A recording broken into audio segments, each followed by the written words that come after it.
Bismillahirrahmanirrahim. Assalamualaikum warahmatullahi wabarakatuh. Video ini saya buat untuk memenuhi tugas mata kuliah Etika Dakwah, jurusan Manajemen Dakwah semester 5, Fakultas Usuluddin Adab dan Dakwah, Universitas Islam Negeri Sayyid Ali Rahmatullah Tulungagung. Perkenalkan, nama saya Ihda Khairunisa, NIM 1231111930014 dari kelompok 6. Di sini saya akan menjelaskan sedikit mengenai seni musik dan status hukumnya dalam dakwah. Nah, sebelumnya kita harus mengetahui apa sih itu seni.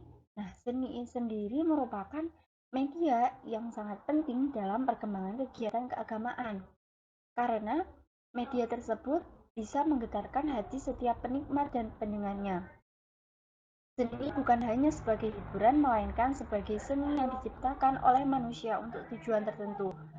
Jadi, seni ini merupakan media yang mempunyai peranan penting dalam perkembangan kegiatan keagamaan seperti dakwah. Karena media seni ini bisa menggetarkan hati kita sebagai penikmat dan pendengar. Pastinya, hati kita itu membutuhkan seni. Seni itu bukan hanya sebagai hiburan, melainkan sebagai seni yang diciptakan oleh manusia untuk mencapai suatu tujuan tertentu. Seperti itu. Selanjutnya yakni musik. Musik itu merupakan ilmu atau seni merangkai nada atau bunyi dalam rangkaian kombinasi dan hubungan waktu untuk menghasilkan karya bunyi yang tersusun dalam irama, lagu, dan harmoni yang indah. Jadi musik ini merupakan ilmu atau seni merangkai nada untuk menghasilkan suatu karya bunyi yang tersusun dalam irama, lagu, dan harmoni yang sangat indah. Selanjutnya, musik ini menurut Abu Sulaiman Al-Katabi dalam bukunya Yusuf Qardawi yang berjudul Fikih Musik dan Lagu, siapa saja yang meninggikan suaranya terus-menerus dengan menggunakan sesuatu alat musik dan mengatur ritmenya secara teratur itu dinamakan musik. Itulah arti musik menurut Abu Sulaiman Al-Katabi. Kebanyakan masyarakat muslim yang paling disukai adalah seni musik dengan berbagai variasinya. Seni musik adalah seni memainkan atau menampilkan dengan menggunakan suara atau instrumen suara. Seni musik ini termasuk dalam kategori seni yang bisa dinikmati oleh panca indera pendengarnya. Jadi kebanyakan masyarakat muslim di Indonesia ini paling menyukai seni musik karena beragam variasinya. Yang mana seni musik ini menampilkan suara atau instrumen suara yang bisa dinikmati oleh panca indera kita, panca indera pendengaran kita. Selanjutnya, musik sebagai nyanyian. Musik sebagai nyanyian merupakan suatu media yang dijadikan sebagai alat penghibur oleh hampir setiap kalangan di zaman kita sekarang ini. Jadi musik sebagai nyanyian itu merupakan media sebagai penghibur yang hampir setiap kalangan di zaman kita saat ini itu seringkali mendapati musik dan nyanyian dimanapun itu, baik di rumah, sekolah, kantor, toko, bus, transportasi umum, transportasi pribadi, bahkan masjid yang kita anggap tempat sebaik-baiknya tempat di bumi pun tak luput dari pengaruh musik. Nah, selanjutnya yakni pengertian dakwah. Dakwah secara harfiah berasal dari bahasa Arab yang berarti seruan, himbauan, juga ajakan. Sedangkan menurut terminologinya, kata dakwah itu berarti menyeru atau mengajak manusia untuk berbuat kebaikan dan mengikuti petunjuk-petunjuk untuk berbuat kebaikan dan melarang perbuatan-perbuatan mungkar yang dilarang oleh Allah Subhanahu wa taala dan para rasulnya agar umat manusia ini berbahagia di dunia dan di akhirat. Jadi arti dakwah ini yaitu mengajak manusia berbuat amar ma'ruf nahi mungkar supaya umat manusia itu bahagia di dunia dan di akhirat kelak. Berdakwah dengan media seni musik itu bukanlah hal baru di dunia Islam. Bahkan pada zaman dahulu, Maulana Jalaluddin Rumi, seorang sufi besar yang berasal dari Persia, beliau itu sering memuji Allah Subhanahu wa taala dan syair-syair pujiannya. Selain itu, sebagian wali songo yakni Sunan Kalijaga juga menggunakan instrumen gamelan untuk menyebarkan ajaran agama Islam di Indonesia. Instrumen ini tuh digunakan sebagai alat musik, sebagai seni musik. Di Indonesia memang ada yang melakukan dakwah melalui seni musik, ada yang berdakwah melalui seni musik dengan mengangkat lirik Islami dari berbagai jenis genre musik, yaitu seperti nasyid, qasidah, marawis, dangdut, pop, bahkan rock, dan musik lainnya yang juga bisa dijadikan sebagai media dakwah. Ada dua pendapat ulama mengenai status hukumnya seni musik dalam dakwah, yaitu ada ulama yang mengharamkan, ada juga yang membolehkan. Yang pertama yaitu ulama yang mengharamkan seni musik. Nah, ulama yang mengharamkan seni musik ini mereka mengambil dan memahami dari firman Allah Subhanahu wa taala pada Quran surah Al-Luqman ayat 6 yang berbunyi Bismillahirrahmanirrahim. Wa minan nasi man yashtarillah wal hadits yudilla an sabilillah bighairi ilmin wa yattakhidaha huzwa ulaika lahum adzabun muhin. Yang artinya, dan di antara manusia ada orang yang mempergunakan perkataan yang tidak berguna untuk menyesatkan manusia dari jalan Allah tanpa ilmu dan menjadikannya sebagai olok-olokan. Mereka itu adalah akan memperoleh azab yang menghinakan. Nah, makna dari lafaz lahwal hadis atau yang artinya ya ini perkataan yang tidak berguna itu dimaknai dengan nyanyian. Nah, pendapat ulama yang setuju bahwa lafaz lahwal hadis ini diartikan sebagai nyanyian ada 3 pendapat ulama, yakni yang pertama yaitu Abdullah bin Mas'ud, yang kedua Imam Malik bin Anas, yang ketiga yakni Ibnu Al-Qayyim Al-Jauzi. Ulama yang pertama yakni Abdullah bin Mas'ud. Abdullah bin Mas'ud ini berpendapat bahwa makna dari ayat tersebut adalah nyanyian. Demi Allah yang tiada sesembahan selain Allah. Jadi Abdullah bin Mas'ud ini berpendapat bahwa benar makna lafaz lahwal hadis ini berarti nyanyian. Kemudian beliau berkata, demi Allah yang tiada sesembahan kecuali Allah. Kemudian pendapat yang kedua yakni Imam Malik bin Anas. Ketika ditanya tentang nyanyian, beliau itu menjawab, sesungguhnya di antara kita yang melakukannya hanyalah orang-orang yang menyimpang.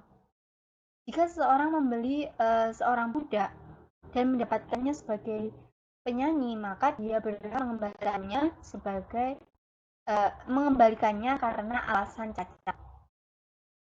Jadi Imam Malik bin Anas ini ketika ditanya tentang nyanyian, beliau berkata, sesungguhnya di antara kita yang melakukannya hanyalah orang-orang yang fasik atau orang-orang yang menyimpang dari ajaran agama.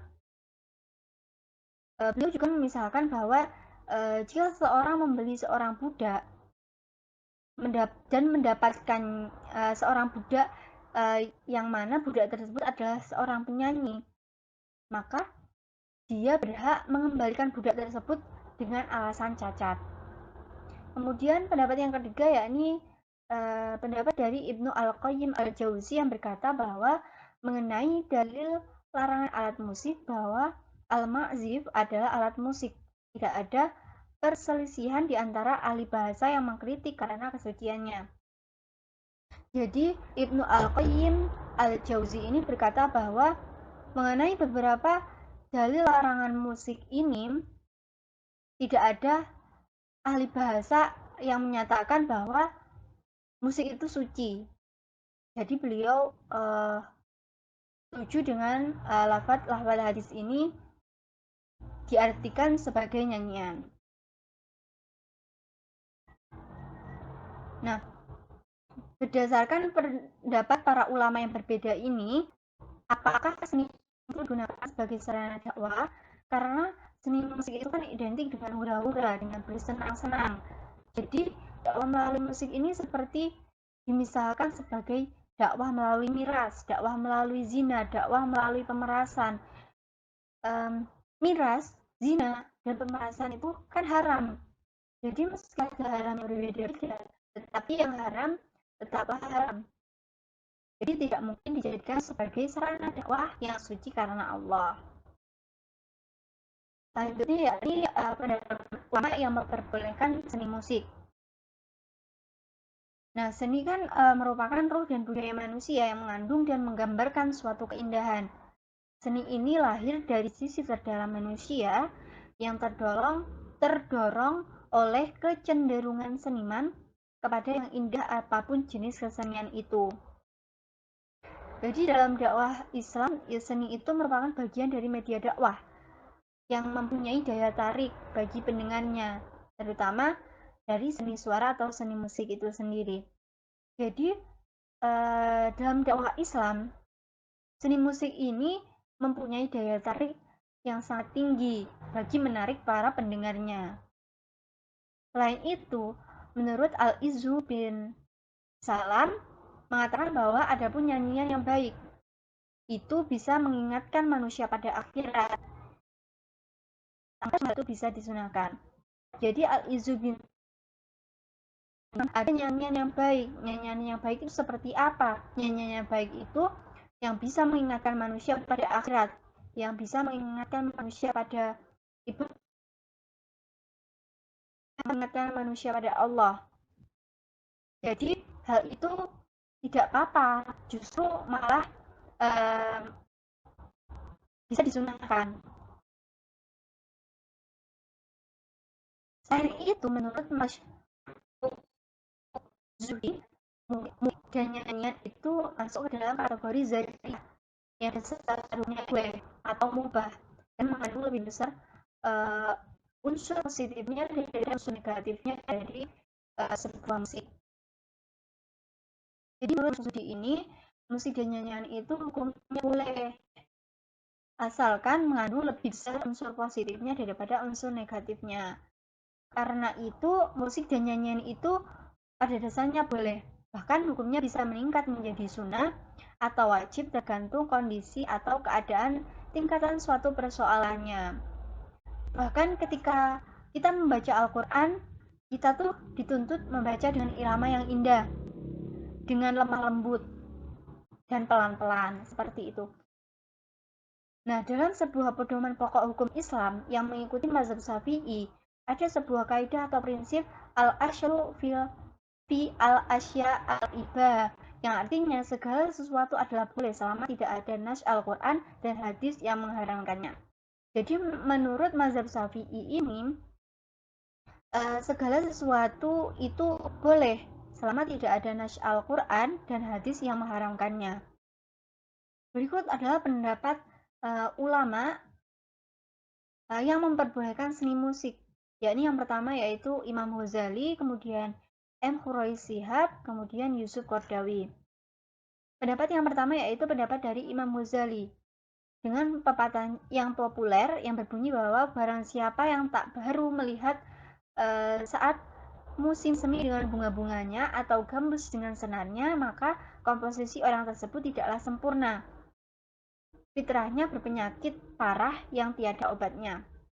Jadi Imam Ghazali ini mempunyai pepatah yang sangat terkenal bahwa barang siapa yang tak haru ketika turun musim semi dengan bunga-bunganya atau gambus dengan senarnya, maka komposisi orang tersebut itu tidak sempurna. Jadi ketika salah satunya hilang itu tidak sempurna. Ketika musim semi tidak ada bunga, jadi komposisinya itu tidak sempurna. Seperti fitrahnya berpenyakit parah yang tiada obatnya. Seperti itu. Kemudian pendapat yang kedua ya ini pendapat dari M. Quraisy Shihab mengenai musik, yaitu tidak ada larangan lagu di dalam Islam. Bukankah ketika Nabi Muhammad SAW pertama kali tiba di Madinah, beliau itu disambut dengan nyanyian. Ketika pernikahan, Nabi Muhammad SAW juga merestui nyanyian yang menjelaskan dan menggambarkan sebuah kesenangan juga kegembiraan. Yang dilarang adalah dengan mengucapkan kalimat-kalimat baik ketika menyanyi ataupun berbicara yang menyimpan makna-makna yang tidak sesuai dengan ajaran agama Islam. Jadi M. Quraisy Shihab ini berpendapat bahwa tidak ada larangan lagu dalam Islam. Bahkan ketika Nabi Muhammad SAW pertama kali tiba di Madinah, beliau itu disambut dengan nyanyian. Juga ketika perkawinan Nabi Muhammad SAW juga merestui nyanyian tersebut. Jadi yang dilarang itu yaitu mengucapkan kalimat baik ketika bernyanyi ataupun berbicara yang mana kalimat tersebut itu menyimpan makna yang tidak sesuai dengan ajaran agama Islam. Kemudian pendapat yang ketiga yaitu pendapat dari Yusuf Qardawi yang mengatakan bahwa ada sebagian dalil yang menyatakan bolehnya musik, yakni ketika para sahabat suka menyanyikan syair-syair pada acara tertentu, seperti saat pembangunan Masjid Nabawi dan ketika membuat barik pada perang Azab. Jadi Yusuf Qaradawi ini mengatakan bahwa bolehnya seni musik ini karena para sahabat suka menyanyikan syair-syair seperti pada saat pembangunan Masjid Nabawi dan ketika pembuatan parit pada perang Azab. Nah, dari pendapat ulama yang membolehkan musik ini, jadi tidak mengapa kita berdakwah dengan media musik, dengan catatan musik ini tidak membuat seorang lalai akan kewajibannya mengingat Allah Subhanahu wa taala. Seperti itu. Sekian dari saya, kurang lebihnya saya mohon maaf. Saya ucapkan terima kasih. Wassalamualaikum warahmatullahi wabarakatuh.